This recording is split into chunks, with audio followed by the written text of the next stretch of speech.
नमस्कार दोस्तों, आपका स्वागत है आपके अपने YouTube channel learning point with Abhishek में। यहाँ आपको मिलता है प्रतिदिन न्यूज़पेपर का डिक्टेशन। इसलिए अगर आप हमारे चैनल पर पहली बार आए हैं तो चैनल को सब्सक्राइब कीजिए और बेल आइकन प्रेस कीजिए ताकि अगले वीडियो की नोटिफिकेशन आप तक सबसे पहले पहुँचे। वीडियो को लाइक कीजिए, अपने दोस्तों को शेयर कीजिए और अंत में हमें कमेंट करके ज़रूर बताइए कि आपको ये डिक्टेशन कैसा लगा। आज का टॉपिक है जासूसी का जाल। Ready start.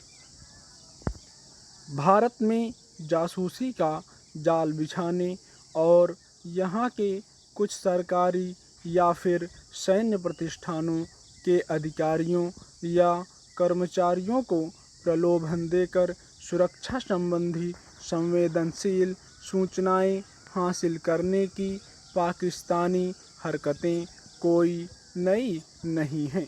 अमूमन हर बार ऐसी गतिविधियों का खुलासा होने के बाद भारत उसे चेतावनी देता है, मगर उसकी ओर से ऐसी हरकतें जारी रहती हैं।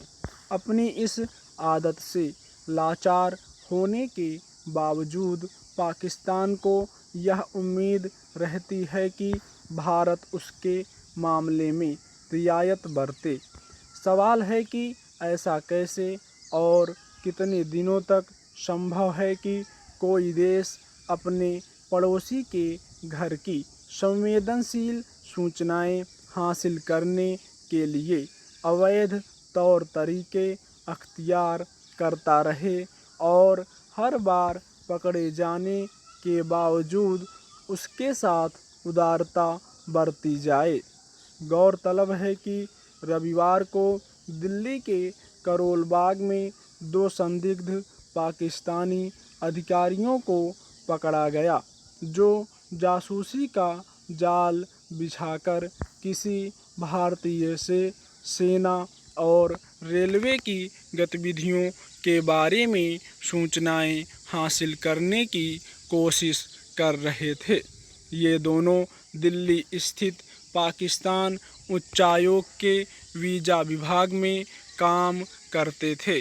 खबरों के मुताबिक ये पाकिस्तानी खुफिया एजेंसी ISI के निर्देश पर सूचनाएं निकालने के लिए भारतीय सेना के अफसरों को अपने जाल में फांसते थे। सामान्य स्थितियों में जासूसी के जरिए संवेदनशील सैन्य दस्तावेज हासिल करने की कोशिश के लिए किसी व्यक्ति को किस तरह के मुकदमे और सज़ा का सामना करना पड़ सकता है, इसका अंदाज़ा लगाना मुश्किल नहीं है। लेकिन अंतर्राष्ट्रीय समझौतों और कायदों का ख्याल रखते हुए भारत ने इन कर्मचारियों को 24 घंटे के अंदर देश छोड़ने का आदेश दिया और वे चले गए। अफसोस की बात यह है कि इस घटना पर शर्मिंदा होने के बजाय उल्टे पाकिस्तान ने इस्लामाबाद में भारतीय उच्चायोग के राजनयिक को तलब किया और आपत्ति जाहिर की। अगर पाकिस्तान को इस बात की फिक्र है कि उसके उच्चायोग के अफसरों को जासूसी के आरोप में पकड़ने और वापस भेजने से वियना संधि का उल्लंघन हुआ है, तो उसे यह भी बताना चाहिए कि पड़ोसी या किसी भी देश में अवैध तरीके से जासूसी करके संवेदनशील दस्तावेजों तक घुसपैठ करने को कैसे देखा जाएगा। खुद पाकिस्तान अपनी सीमा के भीतर किसी बाहरी देश की ओर से ऐसी गतिविधि पर कैसी प्रतिक्रिया करता, लेकिन रंगे हाथों पकड़े जाने के बावजूद पाकिस्तान अपनी गलती स्वीकार करने और उस पर खेद जाहिर करने के बजाय उल्टे अपनी अकड़ क्यों दिखा रहा है। 4 साल पहले भी ठीक इसी तरह का मामला सामने आया था।